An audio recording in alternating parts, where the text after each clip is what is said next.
Imagine que um dia Magus acabou matando o seu pai.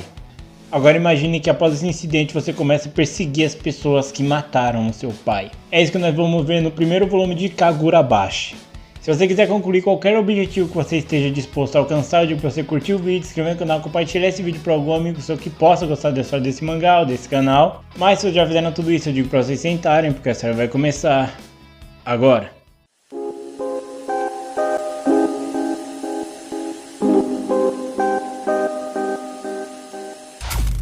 A história começa com o nosso protagonista, o Chihiro, e o pai dele. Os dois eles trabalham como ferreiros, eles produzem espadas e tudo mais. E o Chihiro ele fala que nesse dia, por algum motivo, o pai dele parecia estar bastante puto, só que ele não demonstrava isso, só que ele não conseguia disfarçar assim tão bem. É mostrado que o pai dele sempre foi um cara bastante enérgico, brincalhão, tanto que ele comprou alguns peixinhos ali para darem um ar de sorte ali na casa e tal, que aqueles peixes tinham uma cor que representava a sorte, essas paradas. Enquanto eles estão conversando ali, meio que brincando entre pai e filho, chega o melhor amigo do pai dele, o Shiba.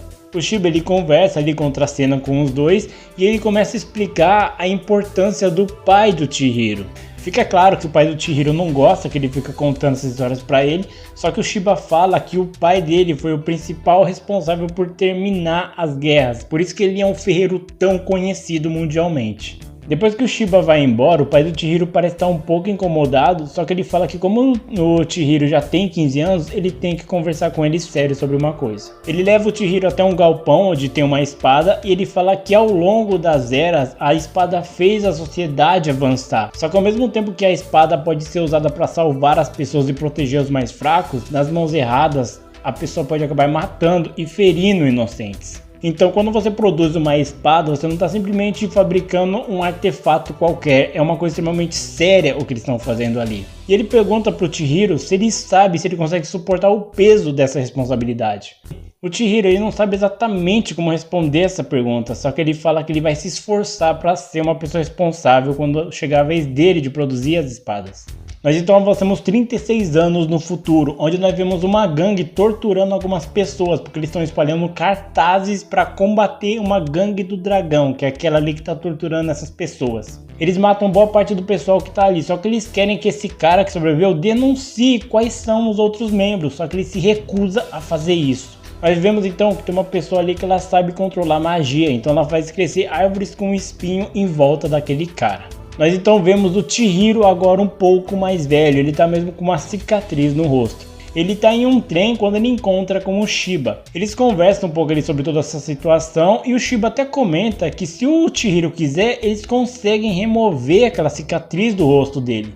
Só que o Chihiro fala que ele não quer fazer isso porque toda vez que ele acorda e vê aquela cicatriz, ele já fica bastante puto. E isso é bom porque ele vai fazer. Quando eles chegam ali na cidade, eles ficam sabendo sobre essa gangue do dragão, né? E é quando eles veem que essa gangue acabou matando aqueles membros e deixou o corpo deles pendurados ali para meio que servir de exemplo. Quem for contra aquela gangue vai ter o mesmo destino daquelas pessoas. Nós voltamos até aquele galpão onde eles continuam torturando aquele rapaz, só que ele não vai falar. Então aquele cara comenta que sabe que ele tem uma irmã mais nova e que se ele não vai abrir o bico, é só eles irem atrás da irmã mais nova dele. Quando aqueles homens vão atrás da irmã mais nova daquele garoto, o Chihiro aparece e começa a matar todas aquelas pessoas que estão ali. E é revelado que a espada que ele tem consegue usar magia, então ele consegue matar facilmente todas as pessoas ali. Só que ele deixa um homem vivo. E esse homem ele começa a perguntar onde que está a organização dos magos negros, que é essas pessoas que o Chihiro quer ir atrás. E mesmo esse homem falando que eles são extremamente poderosos, que o Chihiro não teria chance nenhuma, o Chihiro ainda assim pressiona ele para falar onde esse grupo tá. O Shiba também chega lá e continua junto com o Chihiro pressionando aquele cara. Só que quando aquele cara começa a falar, aquele homem se converte em uma espécie de árvore gigantesca. O Chihiro consegue escapar, o Shiba ele consegue teleportar aquele sobrevivente para fora, porque ele também consegue usar magia. E é quando nós descobrimos o que aconteceu no passado. É dito que no passado a casa do Chihiro com o pai dele era protegida por magia, então nada podia entrar lá. Só que um dia essa barreira foi quebrada e quando o Shiba Shiba conseguiu chegar lá a tempo, já estava a casa inteira destruída e o pai do Chihiro estava morto. O Chihiro conta que foram 3 magos que fizeram isso, e que eles não só mataram o pai dele e destruíram toda a casa, como eles também roubaram as 6 espadas mágicas que o pai dele tinha produzido. Só que depois que as guerras chegaram ao fim, o pai do Chihiro pegou as espadas e deixou ela guardada, ninguém sabia que essas espadas estavam ali. Só que o que ninguém sabia é que existia uma 7ª espada, que é exatamente a que o Chihiro tem. O Chihiro então fala que ele tem que ir atrás dessas pessoas, matar elas e trazer as espadas de volta para a casa dele. Era isso que o pai dele ia querer que ele fizesse. Um tempo depois nós conhecemos uma nova personagem, que é a Hinao. A Hinao ela serve como uma espécie de informante ali pro Chihiro e pro Shiba. E é mostrado que há 3 anos antes o Shiba foi até lá, explicou tudo o que aconteceu para ela e que era para ela ajudar eles a encontrar essas pessoas que estão com as espadas. Acontece que um dia, quando ela tá lá trabalhando na lojinha de conveniência que ela tem assim, chega uma garotinha. Ela então chama o Chihiro e o Shiba até lá e quando eles chegam ela explica tudo o que aconteceu. O Chihiro de início ele não entende por que ela chamou ele por causa de uma criança, só que ela fala que as pessoas que estão atrás daquela criança, segundo ela, tinha uma espada muito forte.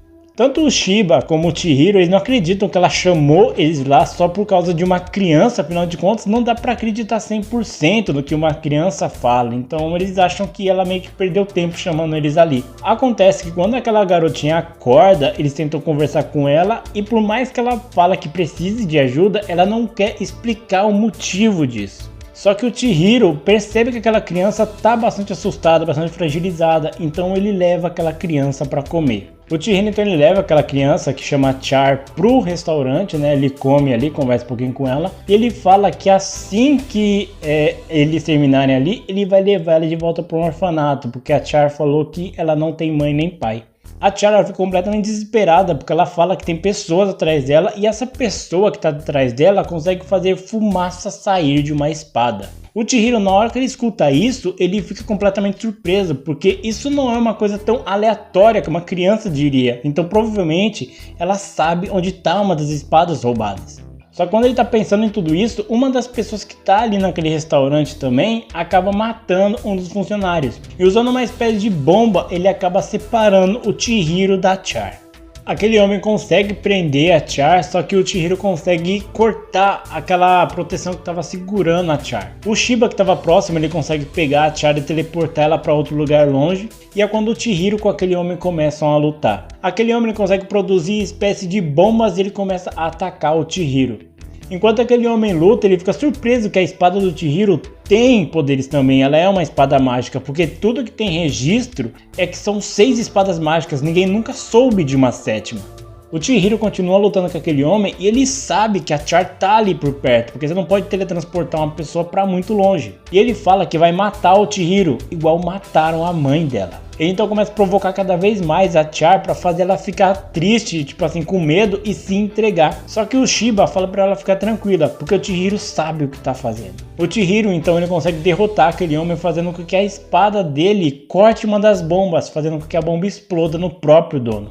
E agora que o cara tá caído, desarmado e fraco, o Chihiro vai até lá e pergunta onde que tá a espada que eles roubaram. Um tempo depois eles voltam para aquela lojinha de conveniência da Hinao. O Chihiro então fala para ela ficar de olho na Char porque ele vai sair para comprar algumas coisas. Ele sai de fato, ele começa a processar tudo o que está acontecendo e é quando ele percebe que a Char tá no carro com ele. Ele liga então para Hinao perguntando qual parte do fique de olho na garota ela não entendeu.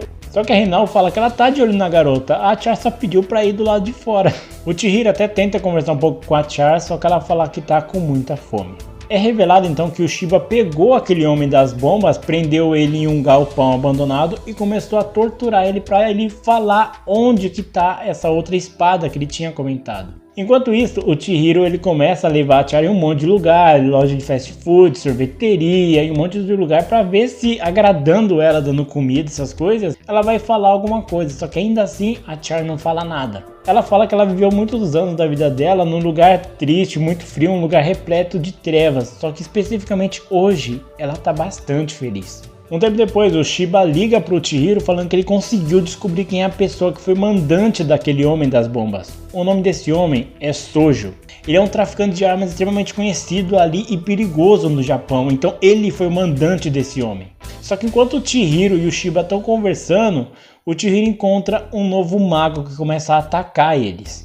O Chihiro começa a lutar com aquele homem, só que aquele homem tem poder de fazer clones, então o Chihiro não sabe muito bem quem é a pessoa verdadeira, então ele começa uma batalha frenética ali. Só que chega um momento que ele não consegue dar conta de tantos clones assim, então ele junto com a Char acabam sendo capturados. O Chihiro então ele tem uma memória com o pai dele, o jeito que ele era e tal, brincalhão, até o momento que o pai dele foi morto. O Chihiro então acorda uma espécie de galpão onde tem um outro mago ali. Ele fala que ele consegue sintonizar, digamos assim, na frequência das pessoas, por isso ele consegue ver momentos mais traumáticos das pessoas. Então no momento que o Chihiro reviveu a morte do pai dele, é porque aquele homem estava mexendo na cabeça dele.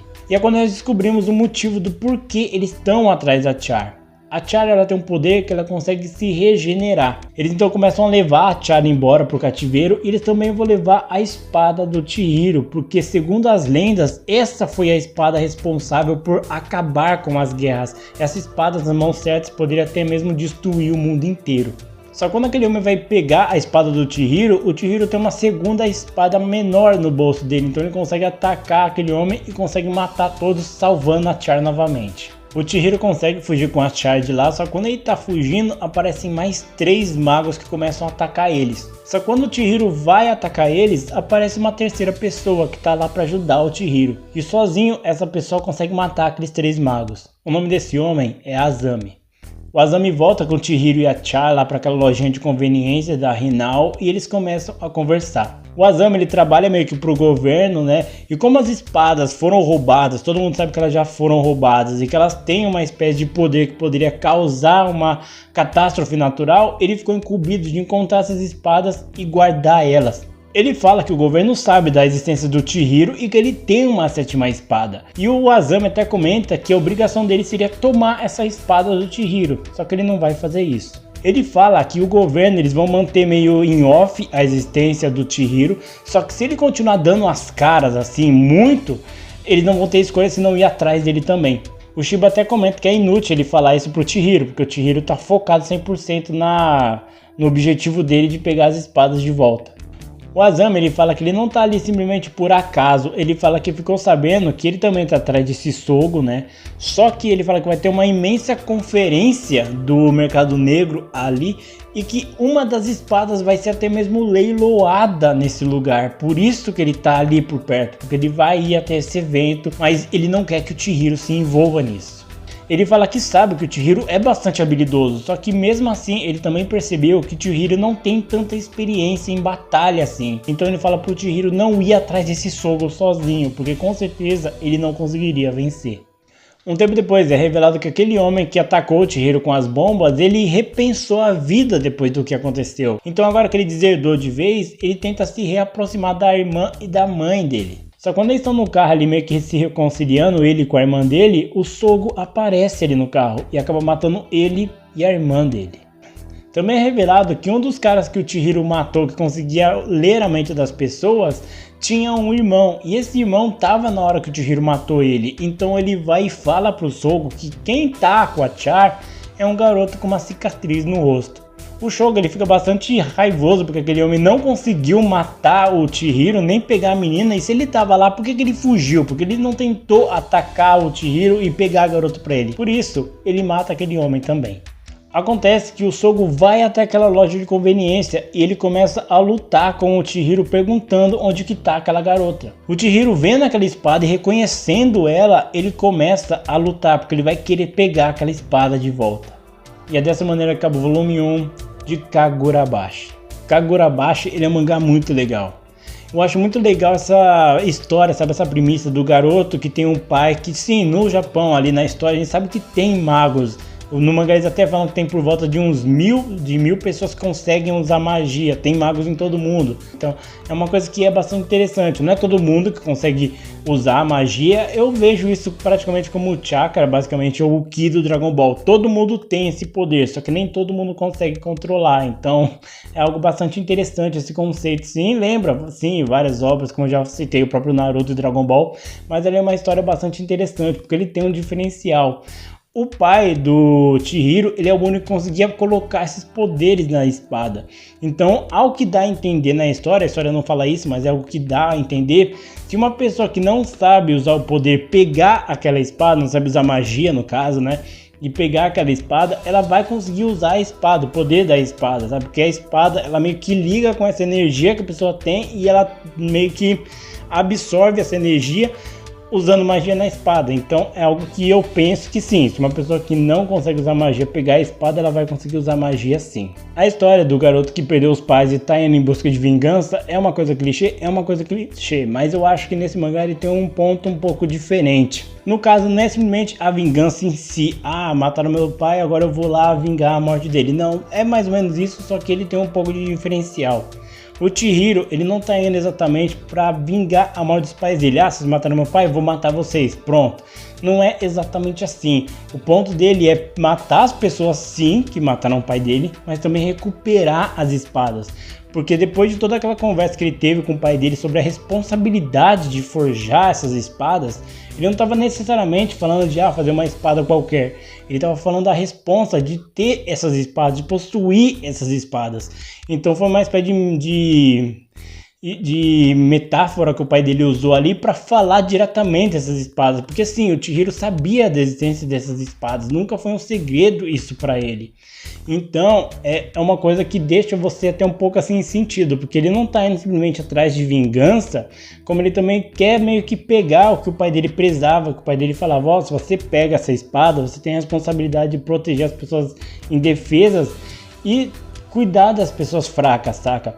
Mas ele sempre falou, pessoas que têm um pensamento totalmente torpe e maligno, elas vão usar essas espadas das piores maneiras possíveis. Então derrote as pessoas para trazer paz às pessoas inocentes e cuidar delas. A entrada da Chara eu acho interessante, porque você fica o mangá inteiro se perguntando, caramba, por que estão atrás dessa menina? Será que é porque ela sabe de alguma coisa? Porque é dito no próprio mangá que eles mataram a mãe dela. Então, parece, no início, quando você começa a ler assim, quando você começa a ver a história, parece que é basicamente que estou fazendo uma queima de arquivo. Mataram os pais, agora vão atrás da filha, para não deixar pontas soltas. Parece que é alguma coisa assim. Só que não, eles querem pegar a habilidade da Char, que é se regenerar, e usar para algum meio maligno. Não dá para saber o que eles faziam, só que eles mantinham de fato a Char em cativeiro, que é uma coisa bastante cruel e doentia que eles faziam com essa garota. Então fica toda uma tensão para não deixar de maneira nenhuma a Char ser pega para esses doentes, para esses mafiosos, esses traficantes aí. Então é algo que deixa bastante assim tenso o mangá. Quando o Sogo chega, você vê a primeira imagem dele, você já olha e fala, mano, esse cara vai dar problema. Porque ele é um cara que ele é um psicopata. Ele tá lá, ele fica brincando com as coisas, saca? Então, quando ele chega ali, ele vai, mata aquele homem simplesmente porque assim, você traiu a gente, você achou que ia ficar impune? Não. Ele podia só matar o cara, só que ele foi e matou a irmã do cara e possivelmente a mãe dele também, saca? Então é um cara que ele não vê problema nenhum em matar. Aquele cara lá também que foi denunciar, o cara que tá com a garota é um cara que tem uma cicatriz no rosto. Ele fala, beleza, por que você não fez nada então? Foi e matou o cara também. Então, se um cara ele é tão seco e frio, matando as pessoas que ajudam ele de certa forma, o que ele não faria com uma criança como a Char? Então é uma coisa que deixa você completamente aterrorizado quando esse cara aparece. Essa edição que eu tenho aqui é uma edição japonesa, o mangá não foi publicado no Brasil ainda, mas vendo o sucesso que esse mangá vem fazendo lá fora, eu acredito que vai demorar pouco tempo até a Panini, JBC ou alguma editora aqui do Brasil publicar esse mangá aqui no Brasil. O mangá, se não me engano, ele tá com 4 volumes lá fora. E ele segue lançando, então daqui a pouco acredito que ele vai ser lançado aqui no Brasil. E do jeito que a Panini, JBC, New Pop da vida são, eu lanço o vídeo aqui, 2 meses depois, 3 meses depois, ele lança aqui no Brasil. Então vocês mais do que ninguém são testemunha que isso sempre acontece. Eu faço um vídeo do mangá, eles lançam. Então fica tranquilo que daqui a pouco esse mangá lança aqui e arrebenta com o meu colecionismo, né? Mas paciência, fazer o quê? Mas diz aí o que vocês acharam dessa história, o que vocês acharam de Kagurabashi? Vocês querem que eu continue trazendo a história desse mangá? Vocês já leram esse mangá? Deixa aqui nos comentários para eu saber, não esqueça de curtir o vídeo, se inscrever no canal, compartilhar esse vídeo para algum amigo que possa gostar da história desse mangá ou desse canal. Mas então é isso, agradeço bastante a audiência de vocês e até mais.